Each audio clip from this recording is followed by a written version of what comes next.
Começar pela primeira. Quando começar a investir? É uma dúvida recorrente, uma resposta bem difícil de dar para vocês. Sabe por quê? Porque se você tentar escolher o melhor momento para se investir, pode ser que você entre num momento que os preços estejam um pouco mais altos, pode ser que os preços estejam um pouco mais baixos, pode ser que estejam nas mínimas, pode ser que estejam nas máximas.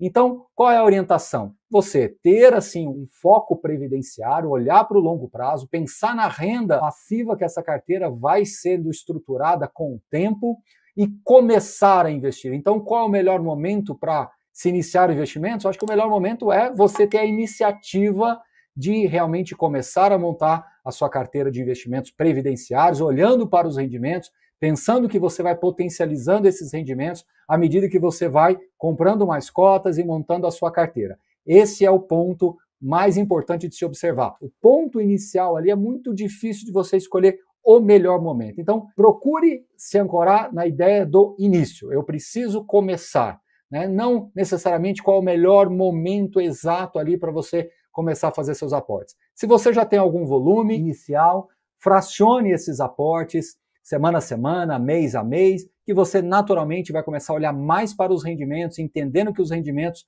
são potencialidades ali para o longo prazo, tá certo? Então, quando começar, comece. Não se preocupe com o melhor momento, mas comece. Seguindo em frente, pergunta número 2. Qual a relação entre os rendimentos das cotas e dos recibos de uma subscrição, de uma emissão? De fato, né, você tem um fundo que ele pode estar fazendo uma emissão, então você tem ali os rendimentos das cotas normais, digamos assim, e quando você exerce aquela emissão, você passa até os recibos da subscrição, que depende da data da liquidação desses recibos. Então, normalmente, esse dinheiro fica em caixa e você vai ter um rendimento de um valor ali equivalente a um DI mesmo, a um rendimento de taxa de juros normal, né? Então, acho que o mais importante é você observar quando efetivamente esses recibos foram liquidados, quando que eles saíram da sua conta e foram integralizados esses recibos na sua custódia, e a partir dali você vai ter uma quantidade de dias úteis. Então, normalmente, esse dinheiro fica em caixa até que as alocações sejam feitas, o patrimônio totalmente integralizado, o dinheiro novo, né, da subscrição com o fundo que já existe, que já está ali em pleno funcionamento. Então, não tem como você estimar, mas considerando os dias úteis, você consegue ter mais ou menos uma previsão ali de rendimentos. Mas lembre-se, aquele dinheiro em caixa ele é temporário até que ele vai ser integralizado ao patrimônio, tá certo? Pergunta número 3. Qual o principal ponto de atenção em uma alavancagem? Bom, há vários pontos de atenção, mas vamos colocar aqui o principal deles. É você olhar ali os próximos 6, 12 meses, ver quais são as obrigações de amortização que aquele fundo tem, a sua alavancagem, e ver qual é a quantidade de recursos que aquele fundo tem em caixa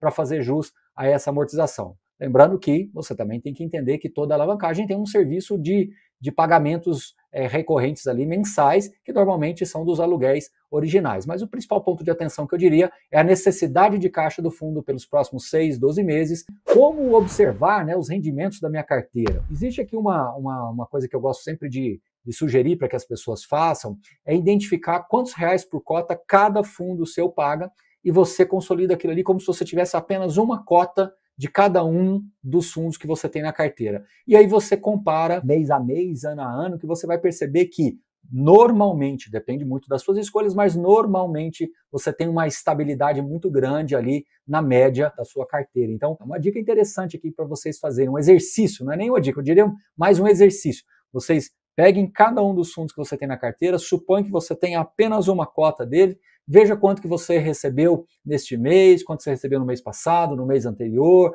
nos anos anteriores, depende de quanto tempo você investe, você vai perceber que normalmente você tem aí uma carteira que vem conseguindo entregar rendimentos mais interessantes. Outra forma de você observar é consolidando, aí já é ao contrário, você soma tudo que você recebeu de rendimentos em 2020, 2021, 2022, depende de quanto tempo que você investe, e veja como o reinvestimento, você fazendo novos aportes, você retroalimentando a sua carteira, você vai potencializando. Então, esta renda passiva ela vai sendo potencializada à medida que você vai fazendo novos aportes e reinvestimentos dentro da sua própria carteira. Então, duas formas aqui para você observar. Uma, reais por cota, você soma tudo e vê quanto é que deu o resultado, e a outra você soma realmente tudo que você recebeu. Eu acredito que esse exercício, esses dois exercícios, vai fazer com que você fique ainda mais aí entusiasmado com investimento em fundos imobiliários e em renda passiva como um todo. Acho que esse é um ponto muito importante.